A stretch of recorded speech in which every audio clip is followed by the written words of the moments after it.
శ్రీమాత్రే నమః. సద్గురు జ్యోతిషాలయం 2026 రాశి ఫలితాలని మనం ఇప్పుడు తెలుసుకోబోతున్నాం.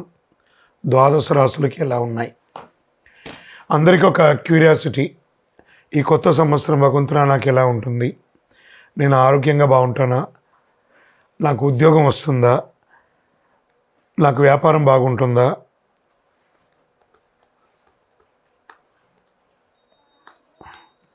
నాకు రియల్ ఎస్టేట్ బాగుంటుందా? ఇలా ఒక్కొక్కరికి ఒక్కొక్క రకమైనటువంటి ఆలోచన. ఉగాది తర్వాత శ్రీ పరాభవనామ సంవత్సరం కూడా వచ్చేస్తుంది. దాని తర్వాత మనం ఉగాది పంచాంగ శ్రవణాన్ని కూడా మనం చేసుకుంటాం. ఈలోపు ఈ జనవరి 1వ తారీఖు నుండి డిసెంబర్ 31 వరకు ఈ ద్వాదశ రాశులకి ఎలా ఉందో తెలుసుకోబోతున్నాం. అన్నిటికంటే ముందు జాతకం అనేది పడుతున్న వర్షానికి ఒక గొడుగు మాత్రమే, కానీ జాతకం జీవితం కాదు. దీన్ని అందరూ గుర్తుపెట్టుకోవాలి. మీకు ఎంత అవసరం ఉందో అంతే తెలుసుకుంటే మంచిదేమో అనిపిస్తుంది. సద్గురు జ్యోతిషాలయం నుండి కుంభరాశి మిత్రులకి ఆంగ్ల నూతన సంవత్సర శుభాకాంక్షలు. జనవరి 1 నుండి మొదలుపెట్టి డిసెంబర్ 31, 2026 వరకు మీకు శుభాశుభ ఫలితాలు ఎలా ఉన్నాయంటే,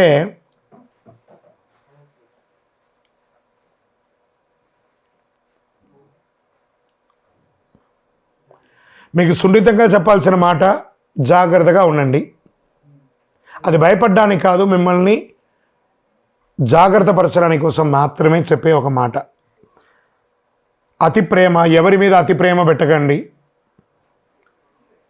ఎవరిని అతిగా ఆశ్రయించకండి. ఇవన్నీ ప్రమాదానికి దారితీస్తాయి. 7వ స్థానంలో కేతు, రాశిలో రాహు, 2వ స్థానంలో శని. అందుకే ఎవరితో మాట్లాడినా, ఎవరితో స్నేహం చేసినా చాలా జాగ్రత్తగా చేయండి.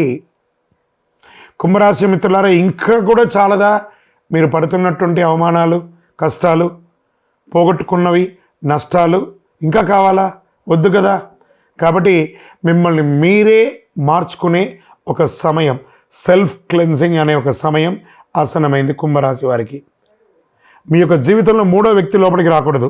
ఆ వ్యక్తిగత విషయాలు, భార్యాభర్తల మధ్య సమస్యలు అయ్యే అవకాశాలు ఉన్నాయి.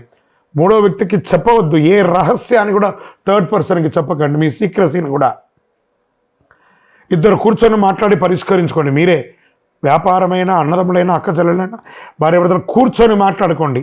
మీలో థర్డ్ పర్సన్ ఇన్వాల్వ్మెంట్ నో అంటే నో. ఈ సంవత్సరం ఇంకొక రకంగా చెప్పాలంటే, థర్డ్ పర్సన్ వల్ల భార్య భర్తలు విడిపోయే అవకాశాలు కూడా ఎక్కువ ఉన్నాయి. జాగ్రత్త. మళ్ళీ చెప్తున్నా, థర్డ్ పర్సన్ ఇన్వాల్వ్మెంట్ నో. భార్యకు భర్త క్షమాపణ చెప్పండి, భర్తకు భార్య క్షమాపణ చెప్పుకొని కూర్చొని మాట్లాడుకొని సార్ట్అవుట్ చేయండి. కుటుంబ విషయంలో జాగ్రత్త. ప్రేమికులు కూడా విడిపోయే అవకాశాలు ఎక్కువ కనబడుతున్నాయి. పంచాయతీలకి పెట్టకండి. ఎవరెవరో పంచాయతీలకు వచ్చేసి వాళ్ళ లబ్ధి కోసం మిమ్మల్ని విడదీసే అవకాశాలు కూడా ఎక్కువ ఉంటాయి. మళ్ళీ చెప్తున్నా, విడాకుల వరకు వెళ్ళే అవకాశాలు ఉన్నాయి. భార్య భర్తలు జాగ్రత్త. ఇది అందరికీ కాదు, కొన్ని వర్గాల వారికి. అందులోనూ యుక్త వయసులో ఉన్న వాళ్ళకి ఎక్కువ. బాధ్యతలు, హామీలు అవన్నీ కూడా ఎలా ఉంటే, ఎవరిని నమ్మి పెద్ద బాధ్యతలు ఇవ్వకండి. ప్రతి దాంట్లో మీరే ఇన్వాల్వ్ అవ్వండి. ముఖ్యమైన పనులు, గ్యారంటీ, జామీనా, సిఫార్సులు నో. Surety sign no. ఇవన్నీ అస్సలు చెయ్యకండి. నేను చూసుకుంటాను, నేను చెప్తాను అనే మాటల దగ్గర కూడా రానీయకండి. అన్నిటికీ ఫుల్ స్టాప్ చేయండి. నేనున్నా, నేను చూసుకుంటాలే, నేను ఇచ్చేస్తాలే. మీరెవరండి? వాళ్ళ కష్టం వాళ్ళు పడి లేస్తారు. ప్రపంచాన్ని ఉద్ధరించడానికి మీరు లేరు. మీరు మాత్రమే మీ కుటుంబాన్ని, మిమ్మల్ని ఉద్ధరించడానికే మీరున్నారు. కుంభరాశి మిత్రులారా, చాలా ఇబ్బందులు పడ్డారు. ఇప్పుడు జాగ్రత్త పడాల్సిన 2026. మళ్ళీ చెప్తున్నాను, శని భగవానుడు పోతూ మేలు చేసే అవకాశాలు ఉన్నాయంటే మీరు వారిని ప్రార్థన చేసుకోవాలి. రాత్రులు ఎక్కువ ఆలోచించడం మానేయండి. పగలు అలసటగా ఉంటున్నారు, టెన్షన్, కోపం అన్నీ ఉంటాయి. అవన్నీ కూడా తగ్గించండి. రిప్లై ఇవ్వకుండా ఉండడం, ఇగ్నోర్ చేయడం లాంటివి పనులు చేస్తుంటారు. అలా చేయకండి. అందరికీ సమాజంలో ఉండండి. మీరు సమాజంలో అందుబాటులో ఉండండి, లేదా మిమ్మల్ని ఎలవేసేస్తారు. గురు ప్రభావంకి మార్పుకు కారణం గురు వక్ర స్థితి ముగిసిన తర్వాత పరిస్థితి క్రమంగా మారుతుంది. జూన్ 26 తర్వాత అన్ని సమస్యలకి మీకు ముగింపు అండి. స్వయం ఉపాధి పెద్ద టర్నింగ్ పాయింట్ అని కూడా చెప్పచ్చు. ఇప్పటి వరకు వర్కింగ్ పార్ట్నర్ అయితే ఇక నేనే బాస్ అనే స్థితికి జూలై తర్వాత ఉంటారు మీరు. గురువు 6వ స్థానంలో కనెక్ట్ అయినప్పుడు ఇక నేను సబ్ కాంట్రాక్టర్ పనులు చెయ్యను, జాబ్ వర్కులు చేయను నిర్ణయించుకోండి. సొంతంగా ఇన్వెస్ట్ చేసి పనులు చేయడం మొదలు పెడతారు. ఇవన్నీ విజయవంతంగా మారుతాయి. స్థల మార్పు ఖచ్చితంగా ఉందండి. ప్రస్తుతం ఉన్న చోట నచ్చదు, వేరే చోట వెళ్ళి ఉద్యోగం చేయాల్సి ఉంటుంది, వేరే చోటకి వెళ్ళి వ్యాపారం చేయాల్సి వస్తుంది. ఇల్లు, స్థలం, పని అన్నీ మారుతుందండి, ఖాయం. జాగ్రత్త. సుమి, నేను మళ్ళీ చెప్తున్నాను కుంభరాశి మిత్రులారా, జాగ్రత్త. ఎందుకు ఇన్ని జాగ్రత్తలు చెప్తున్నానంటే జాగ్రత్త, అంతే. జాగ్రత్త పడండి. ఖర్చులు 12వ స్థాయిలో అనుకూల దృష్టి వల్ల నిద్ర బాగా వస్తుంది, ఖర్చులు తగ్గుతాయి, అనవసరపు వ్యయాలు కంట్రోల్ అవుతాయి జూలై తర్వాత. ఏ రంగంలో వారికైనా 2026 కుంభరాశిలో క్యాటరింగ్ వాళ్ళకి చాలా కలిసి వస్తుంది. కుకింగ్, షెఫ్ కోర్సులకు బాగా కలిసి వస్తుంది. టైలరింగ్, డిజైనింగ్, టెక్స్టైల్స్ బాగా కలిసి వస్తుంది. హాస్పిటాలిటీ, మేనేజ్మెంట్ కలిసి వస్తుంది. నర్సింగ్, మెడికల్ రంగం వారికి చాలా కలిసి వస్తుంది. హోటల్ బిజినెస్ చాలా కలిసి వస్తుంది. రెంటల్ ఇన్కమ్ చాలా పెరుగుతుంది. ఏ నిర్ణయం తీసుకున్నా అది బ్యాంక్ ఆన్ అవుతుంది అనేది జరిగిపోతుంది. చూసుకోండి, మీ యొక్క ఇన్కమ్ అనేది పెరుగుతుంది కుంభరాశి వారికి. కానీ ఒక్క షరతు ఉంది, 2026లో మీకు ఒక షరతు ఉంది. చాలా పేషెన్స్ ఉండాలి. మీ మాటల వల్ల మీరు చాలా మిస్ అవుతారు. జరుగుతున్న అంత నెమ్మదిగా చక్కబడతాయి. మనసు ఒకే అనిపించినా ప్రాక్టికల్గా రానివ్వదు, ఇది నిజం. ఆరోగ్యం, స్ట్రెస్ వల్ల జాగ్రత్త. నిద్ర నిదమనతనం, మానసిక అలసట పెద్దగా ఆలోచించకండి. శరీరాన్ని జాగ్రత్తగా చూసుకోండి. కుంభరాశి వారికి అతి నమ్మకం వల్ల ఎన్ని పోగొట్టుకుంటారో అన్ని పోగొట్టుకుంటారండి. రాజకీయంలో పెద్ద నష్టం వచ్చే అవకాశాలు ఉన్నాయి. ప్రజాక్షేత్రంలో సెక్రటరీ పనులలో ఉన్న వాళ్ళకందరికీ చిన్న చిన్న అవమానాలు వచ్చే అవకాశాలు ఉన్నాయి, జాగ్రత్త. ఉద్యోగంలో పెద్ద గొప్పగా చెప్పుకునే మార్పులు ఏమి లేకపోయినా ఉంటారు. కుంభరాశి మిత్రులారా, ఇవన్నీ కూడా మిమ్మల్ని ఏదో భయపెట్టడానికి చెప్పడం కాదండి. ఇది ఈ యొక్క సమయం అంతా కూడా కుంభరాశి వారికి ఆరోగ్యం పట్ల జాగ్రత్తగా చూసుకోవాల్సినటువంటి ఒక సమయం. మీ యొక్క ఏళ్నాటి శని యొక్క తీరబోయే ఒక సమయం. శని భగవానుడు పోతూ పోతూ మంచి చేస్తాడు. ఆ సమయంలో కాస్త ఆరోగ్యపరంగా చిన్న చిన్న ఇబ్బందులు కలిగించిన జాగ్రత్తగా ఉండాలి. మీ నోటి ద్వారా వచ్చే ఒక చిరు మాట ద్వారా అపార్థాలు వచ్చే అవకాశాలు కుంభరాశి వారికి ఎక్కువ ఉంటుంది. మీ జీవితంలో 3వ వ్యక్తి యొక్క జోక్యం రాణించకండి. మళ్ళీ చెప్తున్నాను, చాలా అద్భుతంగా ఉంటారు. ఆధ్యాత్మిక చింతన పెంచండి. మీ యొక్క గురువు ద్వారా పొందే ఉపదేశాన్ని, ఆ మంత్రాన్ని జపం చేయండి. మీ ఇష్టదైవానికి, కులదైవానికి మీ వయస్సు ఎంత ఉందో అన్ని దీపాలను వెలిగించండి. లేదా అవకాశం ఉంటే ఆ తిరుమల వెంకటేశ్వర స్వామికి కలవు వెంకటనాథాయ అని అన్నారు కదా, వారి దగ్గరికి వెళ్ళి శరణాగతి పొంది ఒక్కసారి ఆ ప్రదక్షిణం చేసి స్వామివారిని నమస్కారం చేసి రండి. అన్ని రకాలుగా మార్పులు ఉంటాయి. మీ యొక్క నియర్ బైలో ఉన్నటువంటి ఏ దేవాలయానికైనా నవగ్రహాలకి వెళ్ళి 19 ప్రదక్షిణాలు ప్రతి శనివారం కుంభరాశి వారు చేయండి. అద్భుతంగా ఉంటారు. ఇంకనూ మీ యొక్క వ్యక్తిగత జాతకానికి అపాయింట్మెంట్ తీసుకోవాలనుకుంటే మా నంబర్కి మీ పేరు, date of birth, time of birth, place of birth WhatsApp చేయండి. 2026 అన్ని రంగాల వారికి అద్భుతం జరగాలని అఖిలాండ కోటి బ్రహ్మాండ నాయకుడు శ్రీ ధర్మశాస్త్ర అయ్యప్ప స్వామి వారిని ప్రార్థిస్తూ 12 రాసుల్లో ఉన్న మీ రాశివారు యోగంగా ఉండాలి అని ప్రతి రాశి వారికి ప్రార్థన చేస్తున్నాను. తిరుపతికి వచ్చినప్పుడు మన అయ్యప్ప స్వామి వారి 18 అవతారముల దేవాలయాన్ని, కార్యసిద్ధి కలిగించే 18 అవతారముల దేవాలయాన్ని దర్శనం చేసుకోండి. విజయోస్తు. వైకుంఠ ఏకాదశి ఈ ధనుర్మాసంలో ఉన్నటువంటి ఒక గొప్ప పండుగ కదా. సంవత్సరంలో ఒకరోజు వచ్చేది ఆ వైకుంఠనాథుని యొక్క అద్భుతమైనటువంటి రోజు. ఆ రోజు తెల్లవారుజామున అందరూ అభ్యంగన స్నానం చేసి విష్ణు సహస్రనామం పారాయణం చేసి ఇల్లంతా కూడా ప్రాణించల్లి గడప వచ్చి చక్కగా ఉపవాసాలు ఉండి ఏకభుక్తం చేసి విష్ణు సహస్రనామాలు చేసి స్వామి దేవాలయాలు దర్శనం చేసుకునే వైకుంఠ ద్వార దర్శనం చేసుకునే ఒక అలవాటు. మరి ఈ 2025 ముగింపులో వచ్చినటువంటి ఈ వైకుంఠ ఏకాదశి తిథి ప్రారంభం డిసెంబర్ 29 రాత్రి, ఏకాదశి తిథి ముగింపు డిసెంబర్ 30, 2025 రాత్రి. దీని ఎలా ఉంటే వైకుంఠ ఏకాదశి యొక్క ప్రాముఖ్యత ఏంటి? వైకుంఠ ద్వారం తెరుచుకుంటుంది. ఈ ద్వారం ద్వారా దర్శనం చేస్తే పాప ప్రక్షయం, ఆయురారోగ్యం, కుటుంబ శాంతి, మోక్ష సాధనకు మార్గం అని చెప్పొచ్చు. ప్రతి వైష్ణవ దేవాలయంలో ఉత్తర ద్వార దర్శనం ఉంటుంది. అవకాశం ఉంటే వెళ్ళండి, దర్శనం చేసుకోండి. ఆ మొలహోర అని చెప్పి ఆ మిరియాలతో చేసినటువంటి ఒక కట్టపొంగల్ లాంటి ఒక ప్రసాదం ఇస్తారు. అది ఎందుకు ఏకాదశి రోజు తింటే లోపల ఉన్నటువంటి నాభి నుంచి శరీరంలో ఉన్నటువంటి అన్ని నరాల్లో ఉన్నటువంటి బ్లాక్స్ అంతా కూడా క్లియర్ అవుతుందంటారు. ఆ మొలహోర అంటారు దాన్ని. ఆ ప్రసాదం తీసుకోండి. శ్రీ మహావిష్ణువు, రంగనాథ స్వామి, వైకుంఠేశ్వర స్వామి దేవాలయాల్లో వైకుంఠ ద్వార దర్శనం అత్యంత వైభవంగా భారతదేశంలో జరుగుతూ ఉంటుంది. దీని పూజా విధానంగా ఎలా చేసుకోవచ్చు అంటే బ్రాహ్మీ ముహూర్తంలో స్నానం, విష్ణు పూజ, తులసి దళాలు, పసుపు పుష్పాలు పెట్టడం, నైవేద్యం పండ్లు పాయసం ఇవ్వడము, విష్ణు సహస్రనామం పారాయణ చేయడం, నారాయణ స్తోత్రం, వీలుంటే భగవద్గీత 700 శ్లోకాలు పారాయణ. ఇంతకంటే గొప్ప ఉంటుంది. ఉపవాసం, సంపూర్ణ ఉపవాసం అంటే 1 లీటర్ బాదం పాలు తాగడం, రకరకాల పండ్లు తినడం కాదు, ఉపవసించడం. భగవన్నామస్మరణతో భగవంతుడితో ఉపవసించడం అంటే సెల్ఫ్ హీలింగ్ అనమాట. సంవత్సరంలో ఒకరోజు, ఇది ప్రతి నెల ఉండే ఏకాదశి కూడా చాలామంది చేస్తూ ఉంటారు. ఒకరోజు కడుపు ఎండింది అనుకోండి, లోపల ఉన్నటువంటి వ్యాధులు అన్నీ కూడా క్లియర్ అయిపోతుందట. అంత అద్భుతం అనమాట. ఈ ఉపవాసం ఉండడంతో పాటు జాగరణ, విష్ణునామంతో, నామస్మరణతో దీంట్లో ఏమున్నాయి? కలవు వెంకటనాదాయ. తిరుమల తిరుపతి దేవస్థానంలో కూడా 10 రోజుల పండుగగా ఈ యొక్క వైకుంఠ ఏకాదశి ద్వార దర్శనాన్ని చాలా అద్భుతంగా ఏర్పాటు చేశారు. మన పరిసర ప్రాంతాల్లో ఉన్న దేవాలయాల్లో కూడా వెళ్ళండి. మళ్ళీ దాంతో ఏం చేయాలి? ఈ యొక్క జాగరణ విరమణ తర్వాత ద్వాదశి భోజనం 31 డిసెంబర్ 2025 నాడు ఉదయం విష్ణు పూజ అనంతరం ఆహారం స్వీకరించాలి.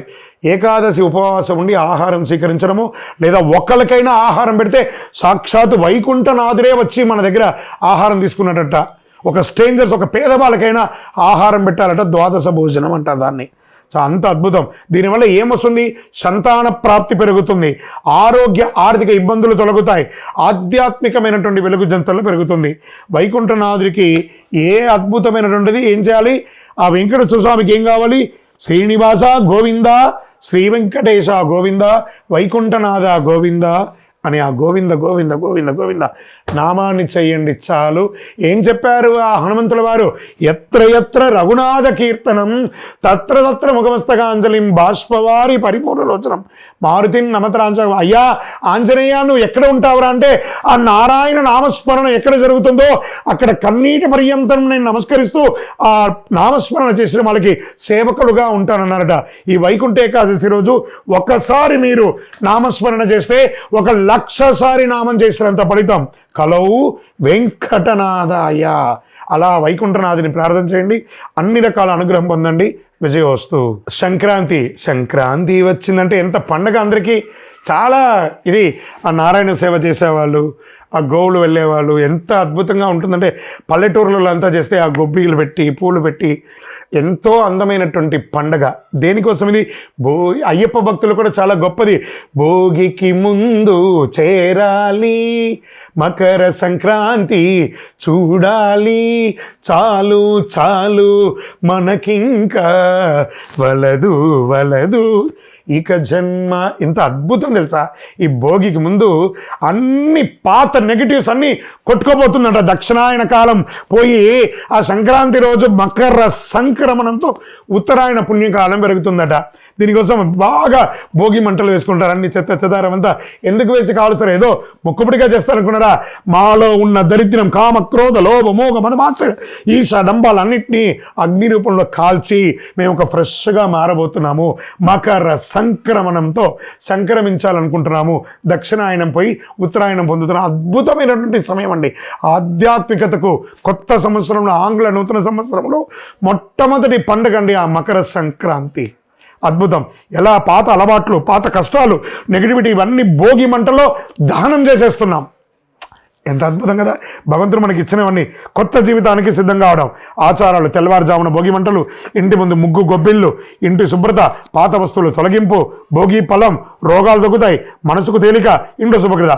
ఇంకా మకర సంక్రాంతి ఎలా పర్వదినం ఎలా ఉంటుందంటే, సంక్రాంతి మహిమ సూర్యుడు ఉత్తరాయణ ప్రయాణ ప్రారంభం. అప్పటి వరకు 6 నెలలు దక్షిణాయనం ఉన్నాడు కదా. జూలై 15 నుంచి ఇక్కడి నుంచి ప్రారంభిస్తున్నాడు. మకర సంక్రమణంతో ఉత్తరాయణ పుణ్యకాలం స్టార్ట్ అయింది. దేవతలకు అత్యంత ప్రీతికరమైనటువంటి ఉత్తరాయణ కాలం అంటారు. దాన ధర్మాలకు విశేష ఫలం అని చెప్తారు. ఏ విధమైనటువంటి పితృదేవతలకు తర్పణం వదులుతారు కొంతమంది. సూర్యనారాయణ పూజ, ఆరోగ్యం కోసం ప్రార్థన చేసేవాళ్ళు మకర సంక్రాంతి రోజు ఆదిత్య హృదయం చదవండి, సూర్య నమస్కారం చేయండి, అంత అద్భుతంగా ఉంటారు. కొత్త బట్టలు కొండి, చిన్నపిల్లల్ని సంతృప్తి పరచండి. ఎంత అద్భుతంగా ఉంటుందో తెలుసా. పాయసం, చెరుకు, ఇవన్నీ పొంగలి, ఇవన్నీ చెరుకు పెట్టి కుండల్లో, ఇవన్నీ పల్లెటూరులో చాలామంది ఇది చేస్తూ ఉంటారు. ప్రయత్నం చేయండి. ఆ పొంగలి వండి అందరికీ 10 మందికి పెట్టడం చాలా విశేషంగా మన సౌత్ ఇండియాలో చాలా ప్రాంతాల్లో దీన్ని చేస్తుంటారు. ప్రత్యేకించి తమిళనాడులో దీన్ని చాలా జల్లికట్టు అనే ఒక కార్యక్రమం కూడా చాలా అద్భుతంగా చేస్తుంటారు కనుమ రోజు. ఈ సంక్రాంతి పండుగ చాలా విశేషంగా ఉభయ తెలుగు రాష్ట్రాల్లో కూడా చాలా చోట దీన్ని చాలా గొప్పగా చేస్తూ ఉంటారు. మరి ఈ యొక్క రోజులో ఏం దానం ఇవ్వాలి? బెల్లం దానం ఇవ్వాలి, నువ్వులు దానం ఇవ్వాలి, నువ్వుల ఉండ తినాలి. మనమందరం కూడా ప్రాంతీయ పద్ధతి ప్రకారం పతంగులు, గాలిపటాలు ఎగరవేస్తాం మకర సంక్రాంతికి. చాలా ఒక అన్నదమ్ములు, అక్క చెల్లెలు, భార్యాభర్తలు, పిల్లలు, బిడ్డ, అల్లుడు కలిసి కట్టి ఆనందంగా సంబరంగా చేసుకునే ఒక మహత్తరమైనటువంటి పండుగ ఏదైనా ఉందంటే సంక్రాంతి, మకర సంక్రాంతి. మకరుడు మారుతున్నటువంటి సంక్రాంతి. ఈ కనుమ పండుగ వచ్చేసింది అనుకుందాం.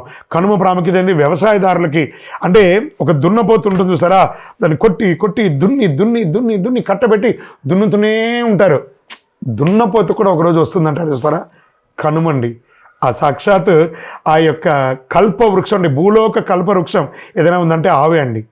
ఆ ఆవునికి చక్కగా పూజ చేసి, ఆ చక్కగా అలంకారాలు చేసి, ఎంత అద్భుతంగా కనుమ భోజనం చేయడము, అందరిని పిలిచి సమబంతి భోజనం చేయడము, పశువులకు అలంకరణ చేయడము, ఆ పశువుల్ని కులదేవతగా ప్రార్థన చేయడము, హారతి ఇవ్వడము, పూజ చేయడము, ఆకుకూరలు, పండ్లు అవన్నీ కూడా తినిపించడము, పశు వ్యాభివృద్ధి దాన్ని చేయడం వల్ల పశు సమృద్ధి పెరుగుతుందట, పాల ఉత్పత్తి పెరుగుతుందట, వ్యవసాయం పెరుగుతుందట. ఇవన్నీ కూడా అంత అద్భుతమైనటువంటి కనుమ రోజు ఆ యొక్క ఆవులకి, దొరలకన్నిటి కూడా చక్కగా ఇదేనే జల్లికట్టుగా కూడా చాలా అద్భుతంగా చేస్తుంటారు.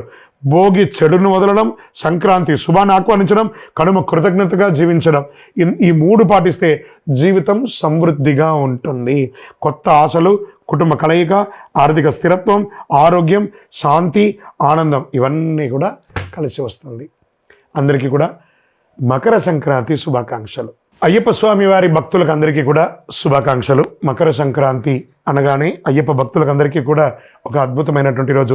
సాక్షాత్ అయ్యప్ప స్వామి వారు తన ఆభరణాలని ధరించి అందరికీ జ్యోతి రూపంలో దర్శనమిచ్చే ఒక అద్భుతమైనటువంటి ఒక మహా పండగ. అలాంటి పండగ బ్రహ్మశ్రీ డాక్టర్ ఎస్ చంద్రమౌళి గురుస్వామి గారు అయ్యప్ప స్వామి వారి 18 అవతారముల దేవాలయాన్ని తిరుపతిలో నిర్మించి ఉన్నారు. కపిల తీర్థానికి దగ్గరలో జీవకోన అనే ఒక ప్రాంతంలో 365 రోజులు నీళ్లు పడుతున్నటువంటి దేవాలయంలో అయ్యప్ప స్వామి సంపూర్ణ చరిత్రను చూపించే ఒక దేవాలయం నిర్మించి మకర సంక్రాంతి రోజు ఉదయం గణపతి హోమం, చక్కగా స్వామివారికి అభిషేక ఆరాధనలు, మహా అన్నదానం యొక్క ఆఖరి రోజు 67 రోజుల్లో చేస్తున్నటువంటి మహా అన్నదానం, సాయంత్రం స్వామివారికి తిరువాభరణ అలంకారం. స్వామివారికి ప్రతి సంవత్సరం ఏదో ఒక బంగారు ఆభరణాన్ని చేసి ఆభరణ అలంకారం అయ్యి కొండ మీద జ్యోతి వెలిగిస్తాం. తిరుపతి పట్టణంలో ఆ కొండ మీద జ్యోతి వెలిగిస్తే సుమారుగా ఒక 20 కిలోమీటర్ వరకు జ్యోతి కనబడుతుంది. అవకాశం ఉన్న ప్రతి భక్తులు శబరిమలకి వెళ్ళి తిరిగి వచ్చేవాళ్ళు మన గుడికి రండి. లేదా ప్రత్యేకించి ఏ విధమైనటువంటి కోరికతో ఉన్న వాళ్ళందరూ కూడా మకర సంక్రాంతి రోజుకి వచ్చి కార్యసిద్ధి కలిగించే ఈ అయ్యప్ప స్వామి దేవాలయంలో 18 ప్రదక్షిణాలు చేసి మీరు మొక్కుకుంటే తప్పకుండా నెరవేరుతుంది. ఇది సత్యం. నేను చెప్పిన వాళ్ళందరూ ఎన్నో రకాలుగా చేసి అనుభవించున్నారు ఆ యొక్క అనుభూతిని. తప్పకుండా మీరందరూ కూడా రావాల్సిందిగా కోరుకుంటున్నాము. మకర సంక్రాంతి 2026 జరగబోయే ఒక అద్భుతమైనటువంటి పండుగకు మీ అందరి కోసం ఎదురు చూస్తున్నారు. స్వామివారు మీకు అనుగ్రహం ఇవ్వడానికి, అయ్యప్ప స్వామివారు మిమ్మల్ని చూడాలని ఎదురు చూస్తున్నారు. రండి, అనుగ్రహం పొందండి. ప్రసాదం స్వీకరించండి. శరణమయ్యప్ప. ఎక్కడున్నావయ్యా నువ్వు ఎక్కడున్నావు, ఎక్కలేని శిఖరాన ఎక్కడో దూరాన. అయ్యప్ప మేమందరం వచ్చేస్తున్నామయ్యా నీ దర్శనానికి అని చెప్పేసి నవంబర్ 16 నుండి ఇప్పటి వరకు వెళ్తూనే ఉన్నారు, పెద్ద పాదం చేస్తున్నారు. వచ్చేసింది జనవరి 1 వచ్చేసింది, మకర సంక్రాంతి జ్యోతి దర్శనం వచ్చేసింది. ఎక్కడ చూసినా నీవే అయ్యప్ప అన్నట్టు అద్భుతంగా వేల లక్షల మంది శబరిమలకి వెళ్తూనే ఉన్నారు. అక్కడ మీరు చేయవలసిన పని ఏమంటే మీ ఫోన్ పెట్టుకొని నెగిటివ్ శబరిమల గురించి మాట్లాడడం మానేయండి. అది భూలోక స్వర్గం అండి ఆ శబరిమల, ఆ వైకుంఠ ధామం.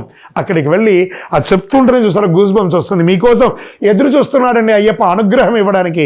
మకర సంక్రాంతికి వెళ్ళే ప్రతి భక్తులు, పాదయాత్రలో వనయాత్ర చేసే ప్రతి ఒక్కళ్ళు కూడా స్వామి నామస్మరణతో కలవు వెంకటనాథాయన ఎలా అన్నావు అలా కలియుగంలో ప్రత్యక్షంగా శీఘ్రంగా అనుగ్రహించే అయ్యప్ప. ఓం శ్రీ స్వామియే శరణమయ్యప్ప. పళ్ళి కట్టు శబరిమలైకి కళ్ళు ముళ్ళం కాలుకు మెత్తయం చెప్పుకుంటూ మీ ఇరుముడిని మోసుకుంటూ ఆ స్వామివారి నెయ్యిని తీసుకెళ్ళి శబరిమలకి వెళ్ళండి. మీకోసం అయ్యప్ప అతి శీఘ్రంగా దర్శనం ఇచ్చి అనుగ్రహం ఇవ్వడానికి మకర సంక్రాంతి రోజు జ్యోతి దర్శనంగా ఆభరణ అలంకారం ఇచ్చి మీకు అనుగ్రహం ఇవ్వడానికి సిద్ధంగా ఉన్నాడు. అక్కడ ఏ సమస్య లేదు. తిరువాంకూరు దేవస్వం బోర్డు వారు కానీ, సెంట్రల్ ఫారెస్ట్ వారు కానీ అన్ని రకాల ఏర్పాట్లు అద్భుతంగా చేశారు. వనయాత్రలో మంచి షవర్స్ ఏర్పాటు చేశారు, బాత్రూమ్ ఏర్పాటు చేశారు, మంచినీటి మెడికేటెడ్ మంచినీటి ఏర్పాటు చేశారు. ఏ లోపం లేదండి. ధైర్యంగా రండి శబరిమలకి, అద్భుతంగా ఉంటారు అందరూ కూడాను. కానీ మీరు తీసుకురావాల్సింది మీతో పాటు ఒక వాటర్ బాటిల్, ఒక ప్లేట్, ఒక గ్లాసు, ఒక స్పూన్, ఒక మెడికేటెడ్ చిన్న మెడిసిన్స్ ఏమైనా, కొంచెం చిరు తిరుబండారాలు తీసుకొని అందులో ఏది కూడా ప్లాస్టిక్ లేకుండా తీసుకెళ్ళి ఆ వనాన్ని రక్షించండి. ఆ వనరక్షకుడిని దర్శించండి, వనాన్ని రక్షించండి, ప్లాస్టిక్ నిషేధించండి. శబరిమలై భూలోక స్వర్గం. ఆయన్ని మించిన వారు ఎవ్వరు లేదు. ఆ స్వామి దగ్గరికి వెళ్ళి దర్శనం చేసుకోండి. అయ్యా దర్శనం స్వామి, అయ్యా దర్శనం బంగారు కొండపైన. అయ్యా స్వామి మేమందరూ వచ్చేస్తున్నామయ్యా నీ దగ్గరికి అని చెప్పేసి మీ డేట్స్ కౌంట్ డౌన్ స్టార్ట్ చేయండి. మకర సంక్రాంతి ప్రారంభమైంది. ఆ మకర సంక్రాంతి ఉత్సవాలు ప్రారంభమైంది. శరణమయ్యప్ప, శరణమయ్యప్ప.